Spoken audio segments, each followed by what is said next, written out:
In the name of Allah, today our topic is addition of variables.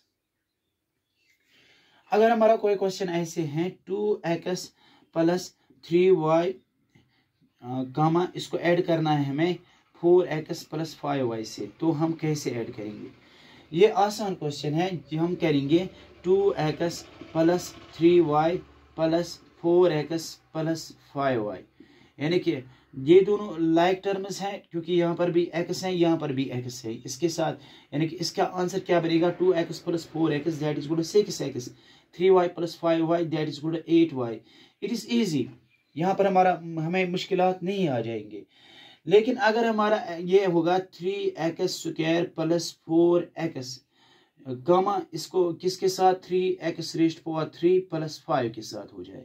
देखो यहाँ पर क्या हो जाएगा 3x square plus 4x plus 5x plus 3x raised power 3 plus 5, यानी कि इसका ऐड नहीं हो जाएगा।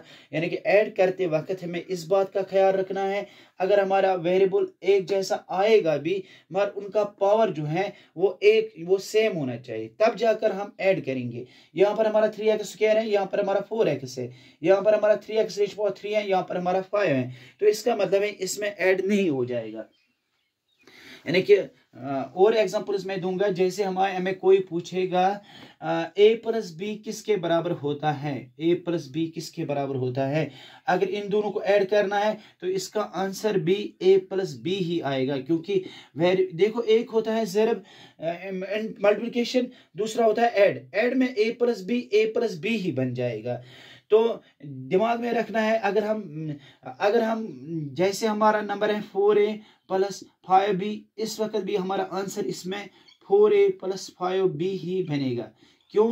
क्योंकि एक ऐड करते वक्त एक हमारा पावर सेम रहना चाहिए और दूसरा वेरिएबल भी सेम होना चाहिए, और जो ये नंबर्स हैं अगर इनमें डिफरेंस हो भी, अगर एक 6 है दूसरा 5 है, इसमें फर्क नहीं पड़ेगा। अगर ये डायरेक्ट हो तब जाकर हम ऐड और माइनस कर सकते हैं। तो यानी कि मैंने सोचा कि इसमें डाउट ना रहे, तो ध्यान में रखना, अगर हमारा कोई नंबर है 6x प्लस 5y 5x मिसाल के तौर पर, इसमें ऐड हो सकता है 6 प्लस 5 दैट इज 11x। ये ख्याल में रखना जरूरी है। यानी कि अगर कोई भी टर्म हो, जैसे मिसाल के तौर पर बड़ा क्वेश्चन भी हो 3x square plus 4xy plus 9x cube, उसको ऐड करना हो हमें किसके साथ 7x raised power 4 plus 5yx plus 5yx plus 8z square. देखो अगर हमें इन दोनों में ऐड करना हो तो सवाल थोड़ा सा मैंने डिफिकल्ट बनाया ताकि आपको समझने में आसान हो जाए कि रूल्स क्या कहते हैं। देखो 3x स्क्वायर हम इसको डायरेक्ट लिखेंगे 3x square plus 4xy plus 9z cube, फिर है हमारा प्लस 7x रेज़्ड पावर 4, हम ये लिखेंगे 7x raised power 4 plus 5yx plus 8z square. हम देखेंगे इस लाइन में 3 से फर्क नहीं पड़ेगा, यहाँ पर हमारा x स्क्वायर है और यहाँ पर हमारा x स्क्वायर कोई नहीं है, तो इसका मतलब है आंसर में ये डायरेक्ट रहेगा। अब हमारा यहाँ पर है 4xy, यहाँ पर हमारा 5yx। देखो अगर ये xy है ये yx है, इसमें ऐड हो जाएगा क्योंकि वेरिएबल्स तो बराबर हैं, चेंजिंग में आ जाएगा, कोई आगे हो या पीछे हो इसमें फर्क नहीं पड़ेगा। यानी कि जहाँ तक मैथमेटिक्स की बात की जाए ऐसे फर्क नहीं पड़ेगा। हाँ, अगर इसमें पावर 2 है तब जाकर ऐड नहीं हो जाएगा, क्योंकि एक वेरिएबल सेम होनी चाहिए और दूसरा पावर सेम होना चाहिए, और ऐड तो हो जाएगा 5 प्लस 4 दैट इज 9xy।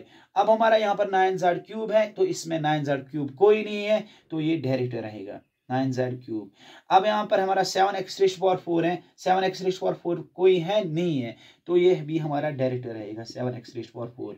तो 8z स्क्वायर, तो 8z स्क्वायर तो कोई नहीं है। तो इस तरीके से ऐड करना है। ऐड करने वक्त यानी कि अगर चेंजिंग में आ जाए उससे फर्क नहीं पड़ेगा, लेकिन एक तो वेरिएबल बराबर होना चाहिए और वेरिएबल में पावर जो है वो सेम होना चाहिए, तब जाकर हम ऐड कर सकते हैं। इस बात को इस यानी कि ये माइंड में रखना है। ऐड भी कर सकते हैं और सब्ट्रैक्ट भी कर सकते हैं। जरा मैं सब्ट्रैक्ट में एक पार्ट दिखाऊंगा।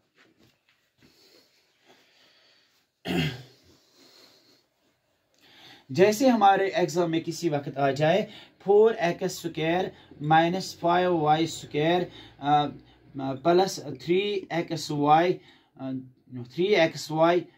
Plus 7x square y square z, इसको फ्रॉम करना है हमें, किससे सब्ट्रैक्ट करना है। अगर हमारा ये सब्ट्रैक्ट में आ जाए तो इसको सब्ट्रैक्ट करना हो 4x cube plus 5y square plus 3y3x plus 7x square y square cube.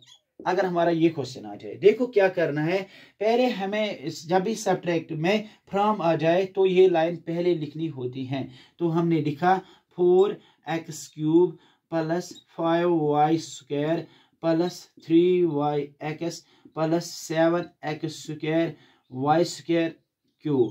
फिर हमारा फ्रॉम है, फ्रॉम के बदले हम माइनस लिखेंगे, तो बाद में हम ये पूरा लिखेंगे। क्या है हमारे पास है 4x square minus 5y square plus 3xy plus 7x square y square z, मिसाल के तौर पर। यानी कि ये लाइन हमें पूरी लिखनी है।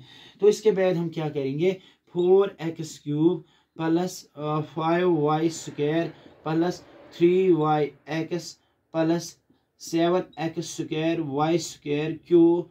फिर माइनस प्लस माइनस होता है 4x square minus minus plus 5y square minus plus minus 3xy minus plus minus that is 7x square y square z। ठीक है।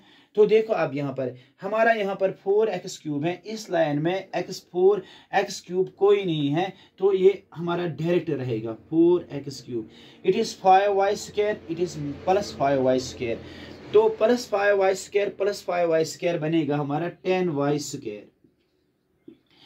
It is plus 3yx, it is minus 3xy, ये cut हो जाएगा, क्योंकि अगर एक लाइन में हमारा एक पॉजिटिव हो और एक नेगेटिव हो वो कट हो जाता है।